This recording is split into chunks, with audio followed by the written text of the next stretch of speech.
Picture the most powerful survey telescope ever built.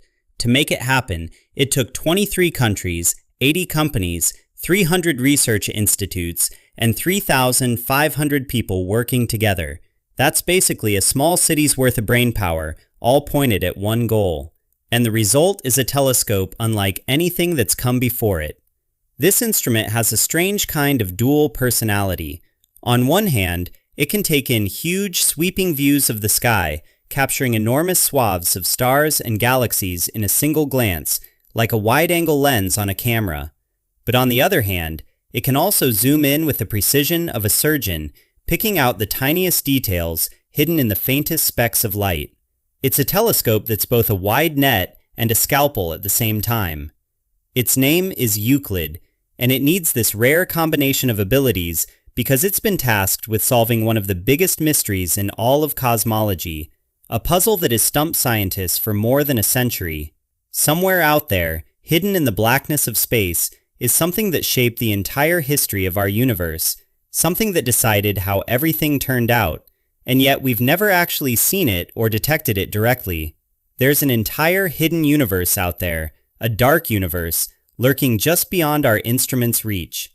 Before we can really appreciate why Euclid is so important, we need to rewind and understand the mystery cosmologists have been wrestling with all this time. Let's talk about the expanding universe. Believe it or not, our real understanding of the structure of the universe is barely 100 years old. Before that, we knew plenty about individual stars, but we had no real idea how far away most of them actually were.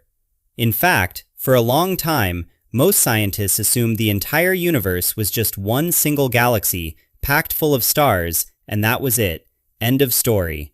Some astronomers had noticed odd little fuzzy smudges scattered across the night sky.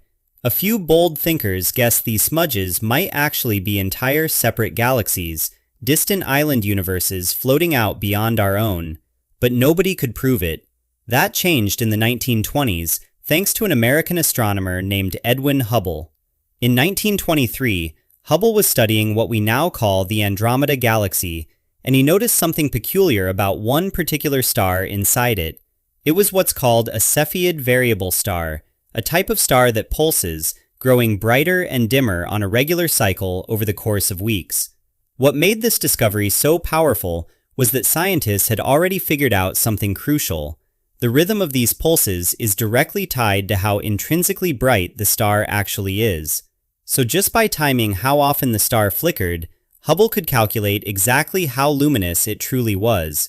Then he compared that calculated brightness to how bright the star actually appeared from Earth. The dimmer it looked compared to how bright it should have been, the farther away it had to be. Think of it like spotting a candle in a dark room. If you know how bright a candle normally burns, and the one you're looking at seems dim, you know it must be sitting way across the room, not sitting right next to you. Hubble had essentially built himself a cosmic measuring stick, a ruler he could use to measure distances across the universe itself. And what he found floored him. That star wasn't just far away, it was so incredibly distant that it couldn't possibly be part of our own galaxy at all. It had to belong to something else entirely, a separate galaxy in its own right. Today, we barely think twice about this. Type almost anything into a search engine, and you'll pull up a photo of some distant galaxy in seconds. But it wasn't always like this. For most of human history, we had no way of even knowing these things existed, let alone what they looked like. It's worth pausing for a second to really appreciate that. So, back to Hubble's discovery. Realizing that Andromeda was a whole separate galaxy completely reshaped how scientists thought about the cosmos. But that revelation was just the opening act. Not long after, Hubble stumbled onto something even stranger. He noticed that the universe itself appeared to be expanding, and to the scientific community of the time, that idea felt almost offensive. The notion that the universe wasn't fixed and eternal, but instead behaved like something alive, something dynamic, growing and shifting like an organism, was deeply unsettling. It was so disturbing, in fact, that even Albert Einstein, the man who had just rewritten our entire understanding of space and time with his theories, couldn't bring himself to accept it. Einstein was so convinced the universe had to be static, fixed and unchanging, that he actually went back and tweaked his own equations. He added an extra term specifically designed to keep the universe from expanding or collapsing, a kind of mathematical patch to force stability into the math. That patch became known as the cosmological constant. Now let's talk about dark energy, because this is where things get even stranger. Einstein found the idea of an expanding universe so distasteful that he resisted it for as long as he could. But eventually, the evidence and Edwin Hubble proved his static universe model wrong, and that cosmological constant patch turned out to be unnecessary, at least for the reason Einstein originally added it. Here's how Hubble figured out the universe was expanding in the first place. There's a well-known phenomenon called the Doppler effect. Essentially, if a source of light or sound is moving away from you, its waves stretch out. If it's moving toward you, the waves compress. You've probably experienced this with sound, like how a siren's pitch drops as an ambulance speeds away from you. Light behaves the same way, just with color and wavelength instead of pitch. Because scientists already knew what wavelength of light certain elements should emit, Hubble could compare that expected wavelength to what he was actually observing coming from distant galaxies. And what he found was remarkable. Nearly every galaxy he looked at showed light that had stretched toward the red end of the spectrum, meaning they were all moving away from us.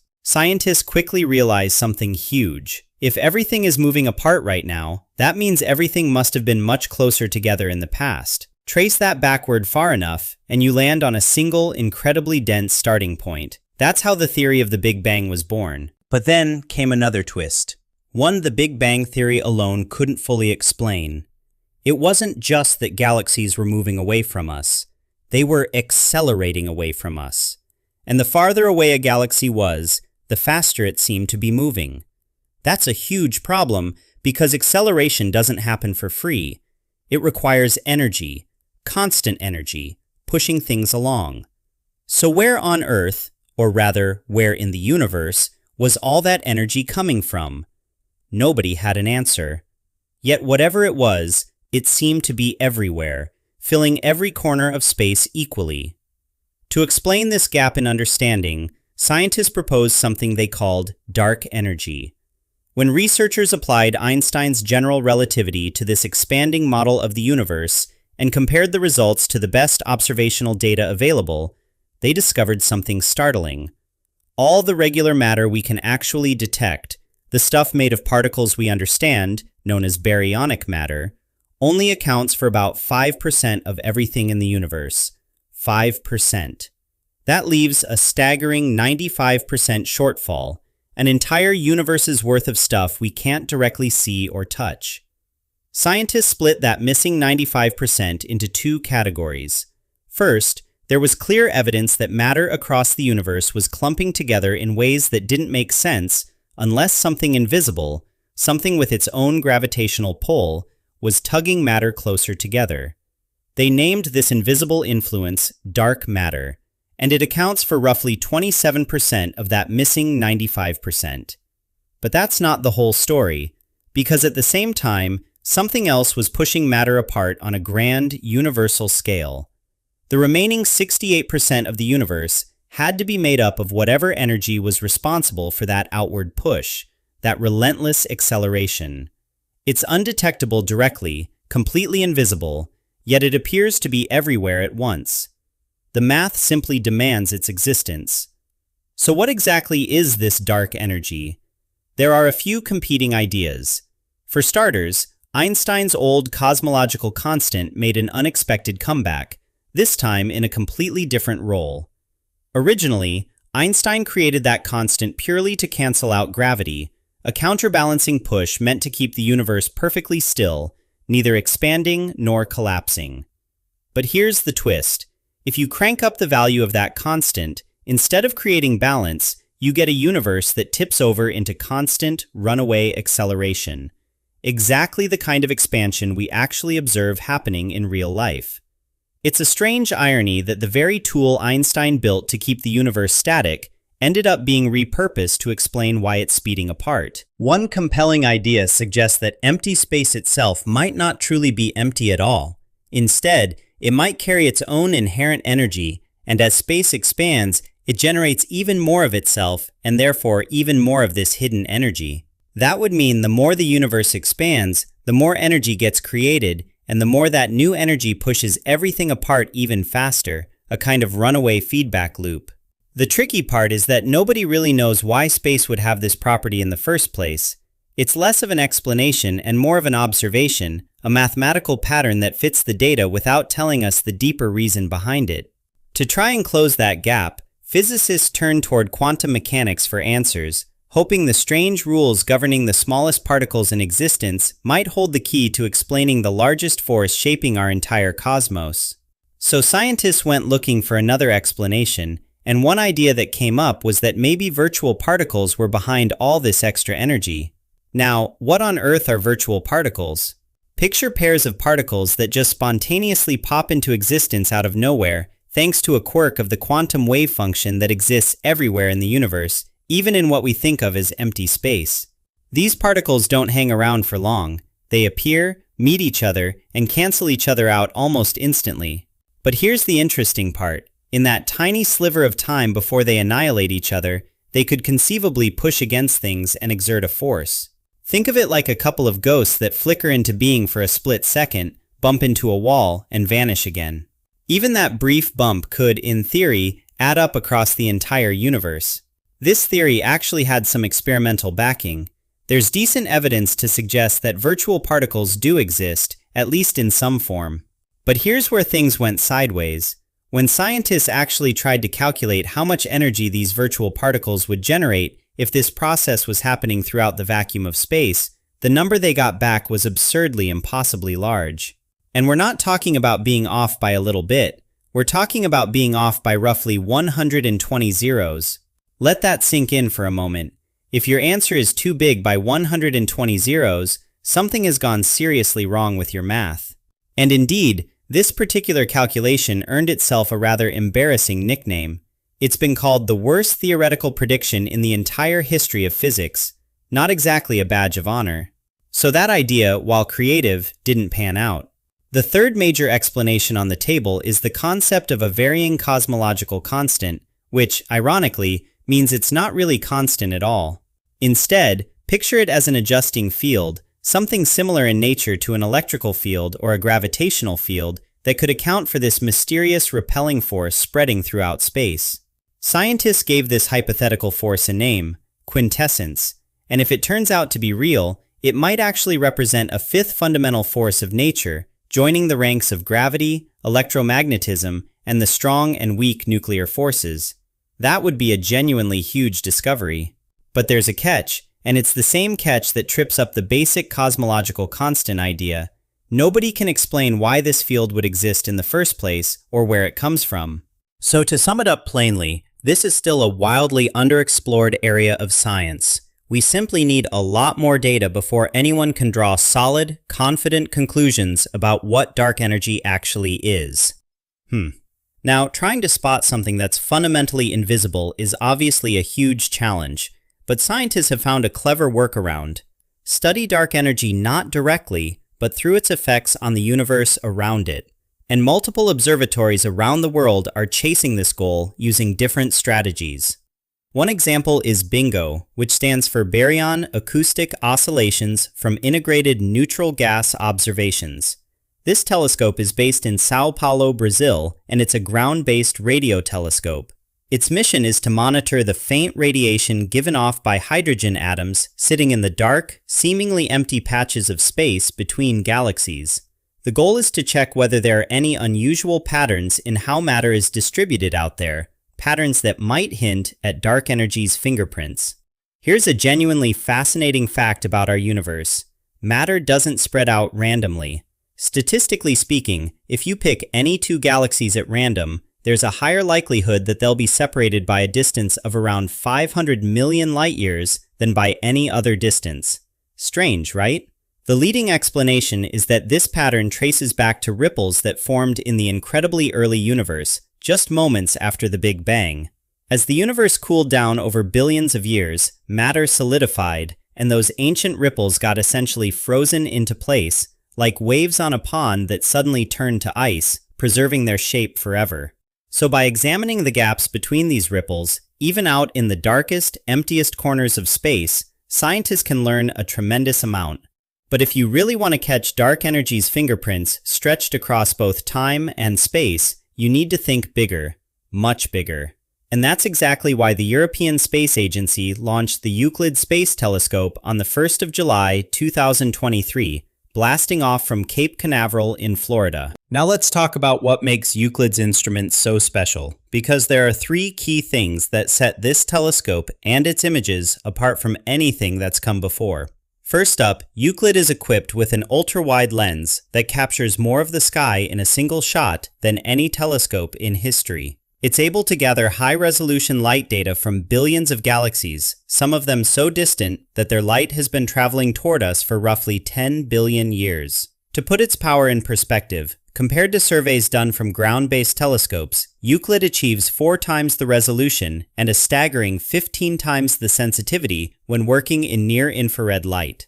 It can even detect objects hundreds of times fainter than what the Gaia telescope is capable of spotting. In just one single observation, Euclid manages to capture both massive cosmic structures and the fine, precise details of individual galaxies at the same time. The end result is an image that somehow captures multiple cosmic scales simultaneously, zooming from the grand structure of the universe right down to individual galactic details, all in one frame. It's the kind of image that makes even seasoned researchers genuinely giddy with excitement. Second, Euclid is designed to measure extremely subtle distortions in the shapes of distant galaxies. Distortions that are caused by the gravitational pull of dark matter bending light as it travels toward us. This effect is known as gravitational lensing, and by mapping it out across huge portions of the sky, Euclid is essentially creating a map of where dark matter is hiding. This is absolutely crucial for understanding how clusters of galaxies form and evolve over cosmic time. And it also reveals just how much dark matter has literally shaped the structure of our universe from the very beginning. And third, Euclid is building an actual three-dimensional map of the universe, and it does this using 2 incredibly advanced instruments working in tandem. The first is called the Visible Imaging System, and its job is to capture ultra-sharp images using visible light, allowing scientists to precisely measure the shapes and positions of galaxies. The second instrument is the Near-Infrared Spectrometer and Photometer, and this one measures redshift, which is essentially how much a galaxy's light has stretched as it travels through expanding space. By combining redshift data with positional data, scientists can place galaxies accurately within 3-dimensional space. Put simply, Euclid is kind of a very big deal in the world of astronomy. Now let's talk about Euclid's actual mission. Its job is to survey a massive chunk of the sky with a level of detail and sharpness that's 10 times greater than anything ground-based telescopes have managed before. It wants to map essentially everything it can see, reaching back a staggering 10 billion years into the past. The hope is that by doing this, scientists will be able to construct a 3-dimensional picture showing exactly how dark energy has influenced the cosmos, and crucially, whether that influence has changed over time or stayed perfectly constant throughout cosmic history. Euclid will certainly take a look at individual stars along the way too, but its true objective is sheer volume, capturing as much of the sky as physically possible. The thinking is that if you gather enough data points, the underlying pattern of dark energy should eventually reveal itself, almost like slowly piecing together a massive jigsaw puzzle where each individual galaxy is just one tiny piece. After traveling roughly 1.5 million kilometers over the course of about 4 weeks, Euclid arrived at its final destination, joining its sibling telescopes Gaia and the James Webb Space Telescope in orbit around a spot known as Lagrange Point 2. This particular location turns out to be absolutely ideal for studying and imaging deep space. Why? Because it allows telescopes stationed there to keep the Sun, the Moon, and the Earth positioned behind them at all times, meaning none of that light or heat ever interferes with their delicate observations. At the same time, it's close enough to Earth that sending and receiving communications remains relatively simple. And since Lagrange Point 2 moves in step with Earth's orbit around the Sun, our instruments essentially travel alongside us, staying close by throughout the mission. Once it settled into position, Euclid immediately began snapping its very first images. However, these early starscapes and galaxy photos were only test shots. They didn't represent the true level of sharpness and detail that Euclid was ultimately capable of producing once its systems were fully calibrated and fine-tuned. Once that calibration process wrapped up, Euclid officially kicked off its 6-year mission to map the stars in extraordinary detail, with the hope that it will eventually help answer some genuinely profound questions, like what exactly is the nature of dark energy, and whether our current understanding of the laws of gravity is truly complete, or whether we're missing something fundamental. That launch happened about 3 years ago now, and Euclid has already uncovered quite a lot since then, so let's take a look at what it's found. Let's jump forward to October of 2024, when the European Space Agency's Euclid telescope beamed back its very first batch of images, and honestly, these rank among some of the most stunning space images I have personally ever seen. This collection became known as Euclid's First Light, and it's essentially a dazzling guided tour through the universe's galaxies. When scientists first laid eyes on these images, they reportedly started freaking out, in the best possible way, at what they were seeing. These photos from Euclid have already called into question some of our long-held ideas about how the universe evolved over time. They've given researchers brand new insight into the role dark matter plays in structuring the cosmos, and remarkably, they've even let us peer directly into the deep past, capturing galaxies that sit roughly 10 billion light-years away from us. All things considered, the excitement rippling through the astronomical community over these images is completely genuine and well-earned. One Euclid project scientist summed it up perfectly, saying, quote, "We have never seen astronomical images like this before, containing so much detail. They are even more beautiful and sharp than we could have hoped for, showing us many previously unseen features in well-known areas of the nearby universe." End quote. So, let me walk you through Euclid's first light images one by one, starting with the very first one, which is essentially our map, known simply as the mosaic. Thanks to earlier missions like the European Space Agency's Gaia and Planck telescopes, astronomers already had a fairly solid map of our Milky Way galaxy. Euclid's job was to fill in the remaining blanks, and in these very first images, so here's the wild part. At this point, Euclid had only mapped out about 1% of the total survey area it's ultimately supposed to cover. 1%. And yet, even with just a sliver of its mission complete, the results coming back were already jaw-dropping. Between the 25th of March and the 8th of April in the year 2024, Euclid snapped 260 individual images of the southern sky. Stitched together, that patch of sky covered an area 500 times the size of the full moon as we see it from Earth. Imagine holding up 500 full moons side by side. That's the scale we're talking about. When scientists pieced all those images together, they created a massive mosaic containing millions of stars and galaxies. And again, remember, this is only about 1% of what Euclid plans to eventually capture over its full mission. What makes Euclid so special is that it captures both the big picture and the fine detail at the same time, in the same observation.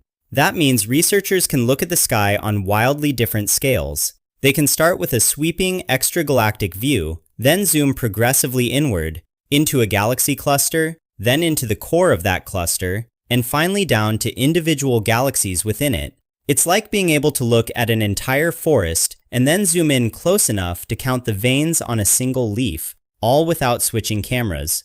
So let's take a tour through some of these cosmic structures, starting with one of the largest known structures in the entire universe. First stop, the Perseus cluster. This massive cluster sits about 240 million light-years away from Earth. In this one image, Euclid captured more than 1,000 galaxies belonging to the Perseus cluster itself, plus over 100,000 additional faraway galaxies sitting in the background. That's not a typo, over 100,000 galaxies just hanging out in the background of a single picture. Now here's why this matters scientifically. Researchers believe that the way galaxies are arranged and organized in space can tell us a great deal about how dark matter and dark energy are distributed throughout the cosmos. The leading idea is that gravity causes dark matter to organize itself into long, thread-like structures called filaments, kind of like an invisible cosmic spiderweb stretching across space. Scientists at the National Aeronautics and Space Administration suspect that wherever these filaments cross paths and intersect, galaxies tend to clump together more tightly, eventually forming a cluster like the one we're looking at. The underlying theory is straightforward. If dark matter didn't exist, galaxies would be scattered evenly throughout the universe. And as we've already established, that's simply not what we observe out there. Here's where it gets even more interesting. While plenty of galaxies within the Perseus cluster were already known and cataloged, cosmological simulations have long predicted that there should be a whole population of smaller dwarf galaxies hiding in there too. If astronomers could actually see these faint dwarf galaxies clearly, they could study their shape and any distortion relative to the rest of the cluster and its background, and from that, work out how dark matter is distributed throughout the region. The problem was always visibility. These dwarf galaxies tend to get completely overshadowed by older stars that shine brightly in infrared light, which meant they'd managed to dodge direct observation for a very long time, until Euclid came along. In this one data set, Euclid discovered more than 630 previously unknown dwarf galaxies.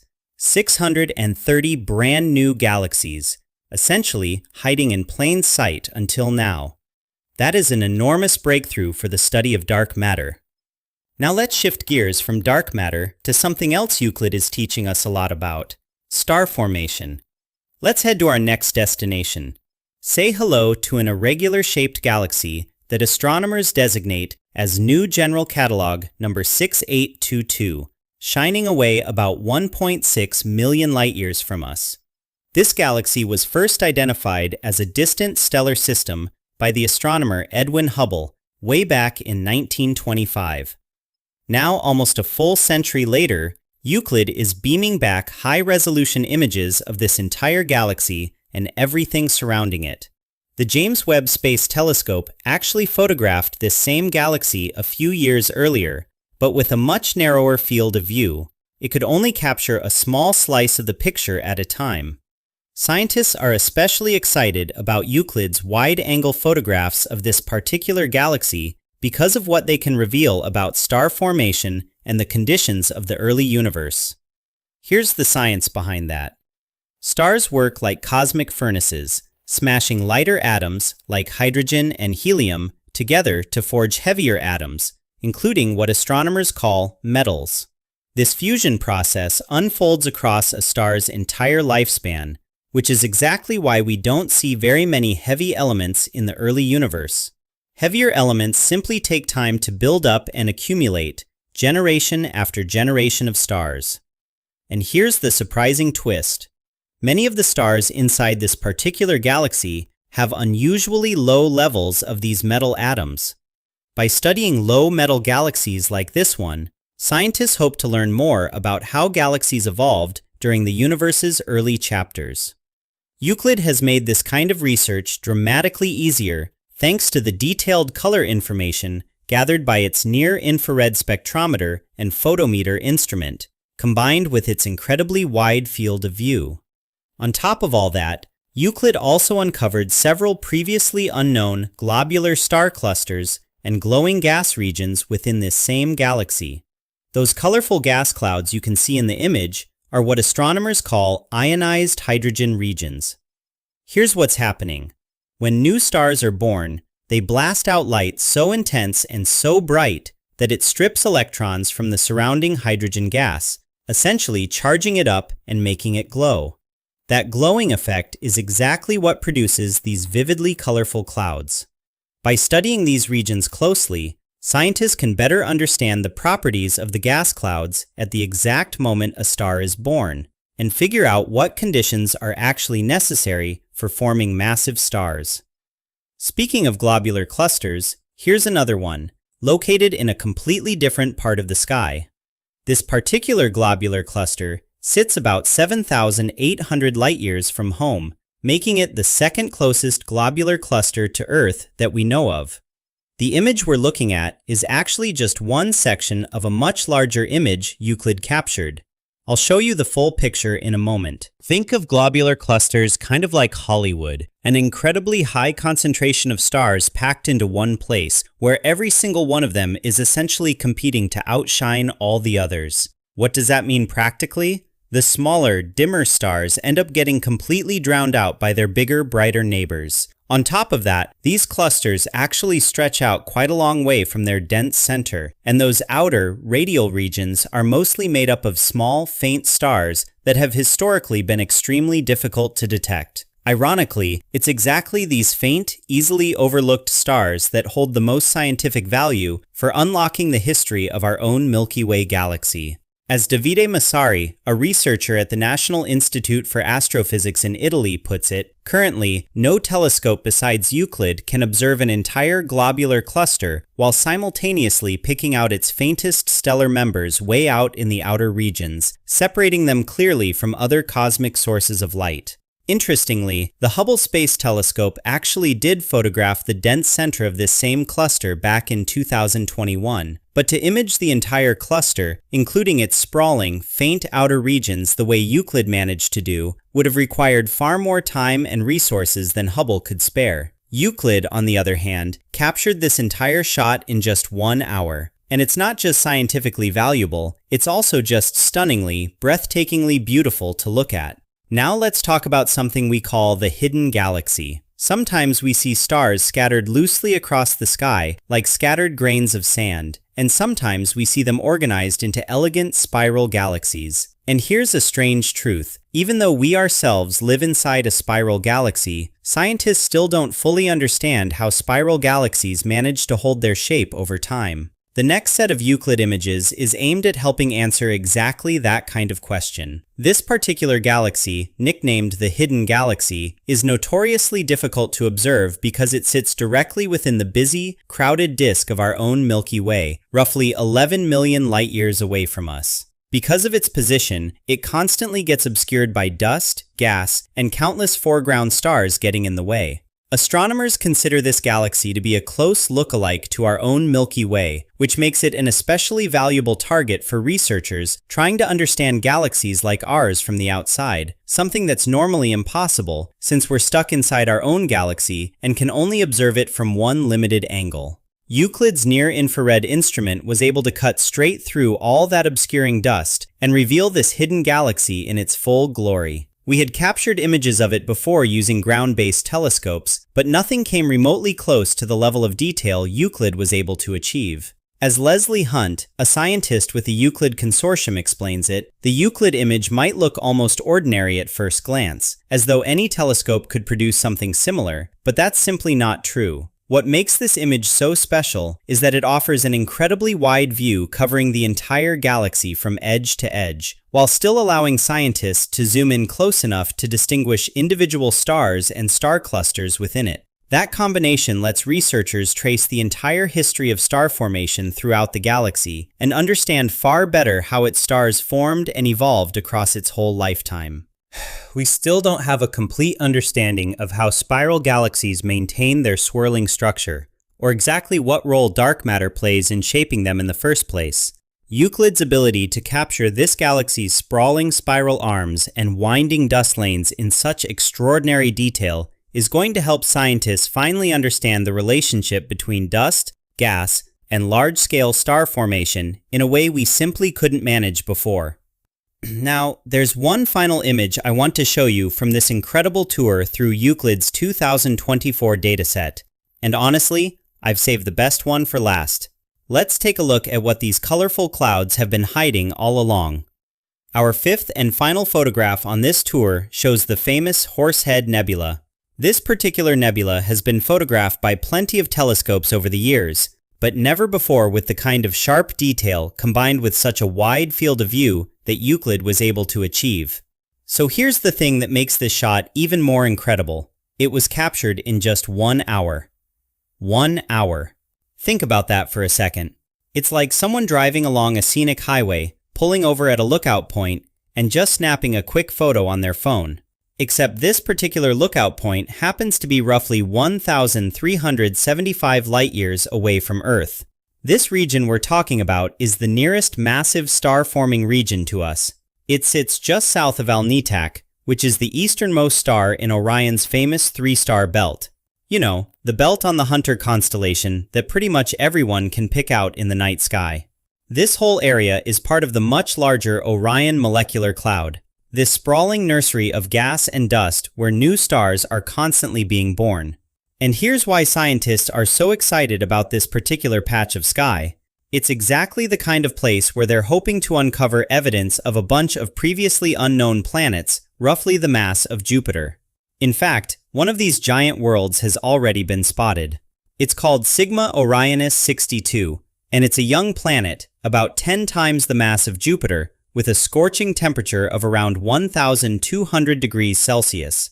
Just imagine that, a planet 10 times bigger than the largest planet in our own solar system, still glowing hot from its recent formation. Now the clouds you see glowing behind the horsehead shape are lit up by ultraviolet radiation pouring out from a nearby star called Sigma Orionis.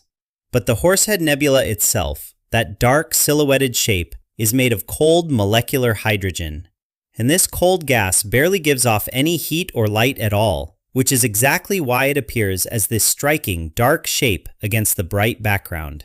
This contrast actually makes the Horsehead Nebula a fantastic natural laboratory. Scientists get to directly compare how stars form in these dark, cold clouds versus how they form in bright, irradiated ones, all within the same general neighborhood. Sigma Orionis, that bright star lighting up the background, is actually part of a whole group of stars called an open cluster. Researchers are hoping that Euclid's data will help them build a much more complete picture of this cluster. For instance, we already know that free-floating planets that aren't bound to any star, just wandering through space on their own, exist within Sigma Orionis. But thanks to Euclid's incredible sensitivity, scientists have now found many more of these smaller, free-floating planets than anyone had previously documented. One research paper described the free-floating planets in that region as, and I'm quoting here, quote, appear to be ubiquitous and numerous, end quote. In other words, there are way more of these lonely, wandering planets out there than we ever suspected. And honestly, this was just the opening act. Euclid still had another 5.5 years of mission time ahead of it at this point, with an enormous amount of sky left to survey. By now, I really hope you're starting to appreciate the sheer scale and the profound importance of what this telescope has been capturing. But here's the catch. When you're operating at this kind of scale, you inevitably run into a massive problem that needs solving. Let me tell you a story that perfectly illustrates this. Back in September of 2023, a researcher named Bruno Altieri, who works as an archive scientist digging through Euclid's data, spotted something fuzzy in one of the images. Euclid had been busy scanning a huge chunk of the sky, hunting for clues about dark matter and dark energy hiding within galaxies. And what Altieri noticed around a galaxy called NGC 6505 turned out to be a perfect, naturally occurring phenomenon for doing exactly that kind of detective work. He had stumbled onto something called an Einstein ring. And once higher resolution images came through, scientists got to see this thing in all its glory. Einstein rings are honestly one of the rarest and most beautiful illusions the universe has to offer. Now that ring you see in the image isn't a physical object floating out there in space. It's actually a stunning example of something called strong gravitational lensing. Here's how it works. There's a second galaxy hiding directly behind the first one from our point of view. The light from that hidden background galaxy gets bent as it travels toward us, thanks to the gravity of the foreground galaxy acting like a cosmic lens. Because gravity from that first galaxy actually curves the fabric of space itself, if the two galaxies happen to line up just perfectly from our viewing angle, the light gets bent equally on all sides of the foreground galaxy. That even bending redirects the light in such a way that it creates the illusion of a complete, unbroken ring surrounding the foreground galaxy. But the conditions required for this to happen are incredibly rare. If those two galaxies are even slightly misaligned, you'll only get a partial arc instead of a full ring, or you might not see any lensing effect at all. But even though they're rare, Einstein rings turn out to be incredibly useful tools for scientists. They can use the shape and size of the ring to calculate the total mass of everything contained within it. In this particular case, the mass of NGC 6505's galactic nucleus. This essentially gives astronomers a second, independent way to measure mass, separate from just counting visible stars and gas. And here's the kicker. If the ring reveals more mass than what we can actually see with our eyes or instruments, then that missing difference is very likely dark matter, that mysterious substance we still can't directly observe but know must be there. Einstein rings can also act like a natural magnifying glass, letting us see galaxies that are much farther away than our telescopes could normally detect on their own. Scientists can then study that distant, lensed galaxy in ways that wouldn't otherwise be possible. So there are a lot of genuine benefits to finding these things. But here's the catch. This particular discovery, lucky as it was, is not really how most Einstein rings are going to get found going forward. Why? Because the sheer size of the images Euclid is producing is honestly kind of overwhelming to think about. To put it in perspective, we're talking about maps sized in petabytes, hundreds of them. And to give you some scale for just how enormous that is, your computer at home is probably running somewhere between a few gigabytes and maybe a handful of terabytes of storage, if it's a particularly high-end machine. Each terabyte, by the way, equals 1,000 gigabytes, but a petabyte is 1,000 terabytes.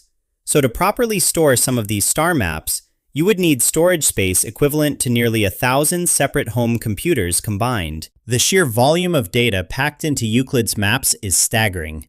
Remember that 1% chunk of the completed map that got released back in late 2024? That tiny sliver alone already contains 100 million individual sources of light, meaning stars or entire galaxies, all crammed into just that small fraction of the total survey. That's simply too much information for the human mind to sort through manually. Somewhere buried in all that data, hiding among all those countless stars, there are almost certainly thousands of Einstein rings waiting to be discovered. But if we tried to hunt for them ourselves, one by one, with human eyes scanning image after image, it would take an absurdly long time. Unless, of course, we were fine with the project taking multiple generations to complete. And it actually gets even more complicated than that. Strong gravitational lensing, the kind that produces those dramatic Einstein rings, isn't even the primary method Euclid is using to hunt for dark matter. Instead, the telescope is mainly on the lookout for something called weak gravitational lensing. The underlying concept is similar, but instead of a single middle galaxy bending and redirecting light, you're dealing with an entire galaxy cluster doing the bending. And instead of just one background galaxy having its light distorted, you're looking at a whole bunch of galaxies that are subtly deviating from what you'd statistically expect to see. Now you might be wondering how on earth that's even possible to detect. Let me break it down. There are so many stars and galaxies scattered throughout the universe that scientists can actually calculate, on average, how closely packed together they tend to be. This means that if you examine any particular cluster of galaxies, you can check whether they're deviating from that expected statistical average or not. To spot weak gravitational lensing, researchers look to see whether the light sources positioned behind a clump of galaxies are shifting in a pattern that subtly resembles a ring shape. Essentially, galaxies appear to be positioned somewhere they probably aren't really located, simply because their light is being gently bent by unseen mass sitting between us and them. And good luck trying to spot that kind of subtle statistical pattern just by squinting at images with your own eyes. In every other respect, weak gravitational lensing works basically the same way as strong gravitational lensing.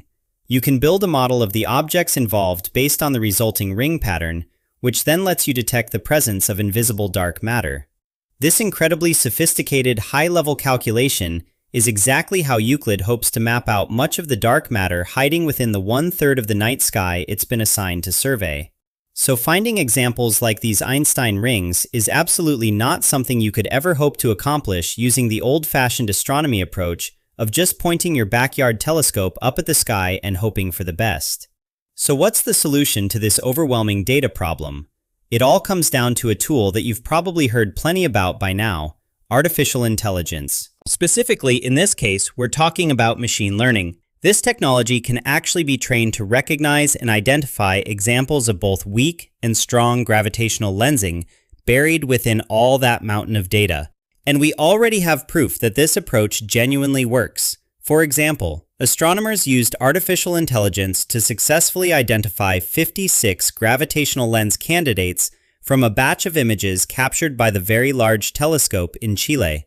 There are even more examples of this technology being put to excellent use on similar tasks. In a citizen science project based in Japan, 10,000 human volunteers spent time sifting carefully through data collected by the Subaru telescope, and together they managed to identify 20,000 galaxies. Using that human-verified data as a training set, an artificial intelligence system was then taught to recognize the underlying pattern. And remarkably, that trained system went on to discover an additional 410,000 galaxies hidden within the data, achieving 98% accuracy in the process. Machine learning has genuinely proven itself to be an incredible tool within astronomy. It's already helped researchers track down exoplanets buried within Kepler telescope data. So there's every reason to believe it can certainly be trained to repeatedly spotting Einstein rings or catching that faint smudge of weak gravitational lensing hiding in Euclid's data. After that, it really just comes down to horsepower.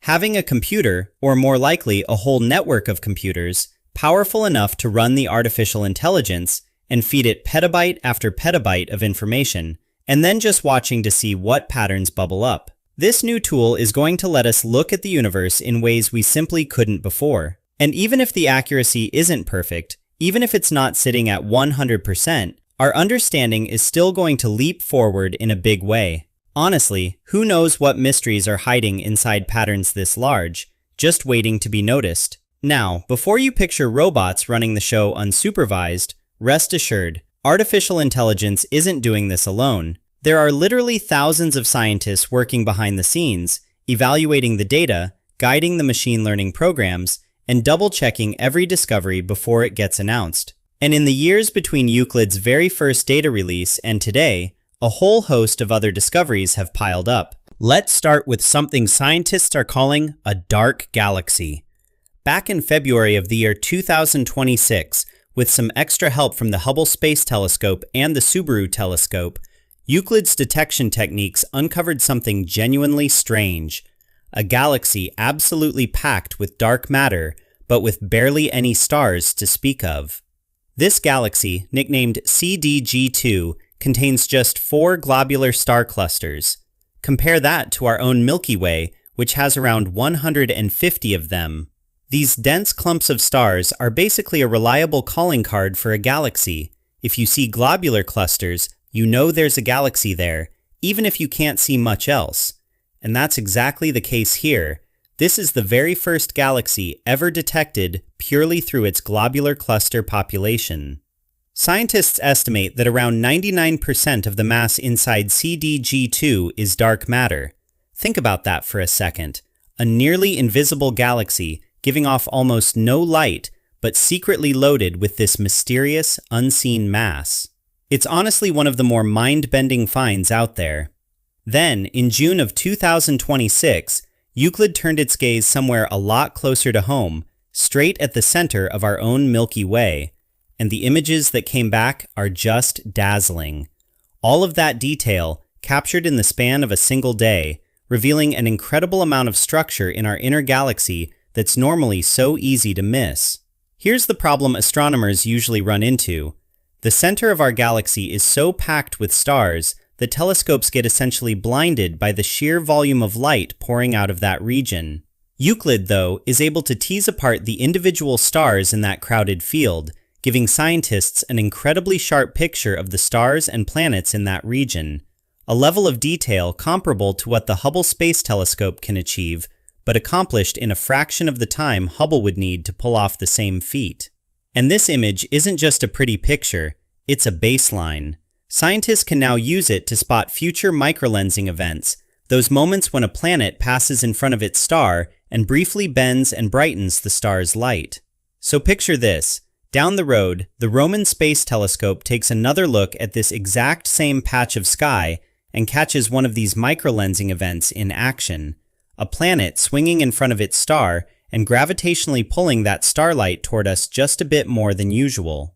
Scientists will then be able to compare the combined mass of the star and planet measured at that moment against Euclid's earlier baseline measurement of just the star alone.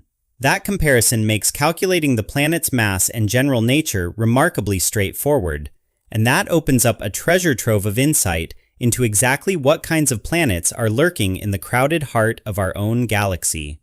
There's a lot more to unpack there, and honestly, I've got a whole separate video coming soon just about Euclid's image of the galactic center, so keep an eye out for that. And finally, let's talk about something truly ancient. Euclid's knack for combining wide field coverage with sharp detail is turning out to be a total game changer in the hunt for one of the most elusive objects in the cosmos, the earliest quasars. The truth is, the early universe is still shrouded in mystery. We're talking about light that's been traveling toward us for roughly 13 billion years, and over that unimaginable distance, that light has spread out and faded to the point where it's incredibly faint by the time it reaches our instruments. To put the difficulty of this search into perspective, it took scientists an entire decade to identify roughly 10 quasars from within the first 770 million years of the universe's existence. And those were just the brightest, easiest to spot examples. Euclid, on the other hand, detected 12 more of these ancient quasars in a single year, plus another 19 that are relatively closer to us. Add it all up, and that's 31 quasars total, giving scientists a much richer dataset to work with when it comes to understanding these colossal, blazingly powerful sources of light. And understanding quasars better could, in turn, help us piece together what conditions were actually like at the very dawn of the universe, a chapter of cosmic history we could really use a clearer picture of. That right there is the power of the Euclid telescope. And here's the thing, there are still 4 more years left on Euclid's mission to map a third of the entire night sky. 4 more years of discoveries like this, coming from a telescope that somehow manages to capture both the big picture and the fine details all at once. Dark matter, strange new galaxies, gorgeous stars and nebulae, Euclid is set to deepen our understanding of every single one of these. Who knows what patterns are going to emerge from all that sprawling data still to come? What realizations are waiting for us once we finally hold every piece of this cosmic puzzle in our hands at the same time? For now, though, we work with what we've got. Euclid has so far completed about 35% of its planned star map, and that means there are still so many more discoveries and wonders sitting out there on the horizon, waiting to be found. You can absolutely count on hearing more about Euclid down the line.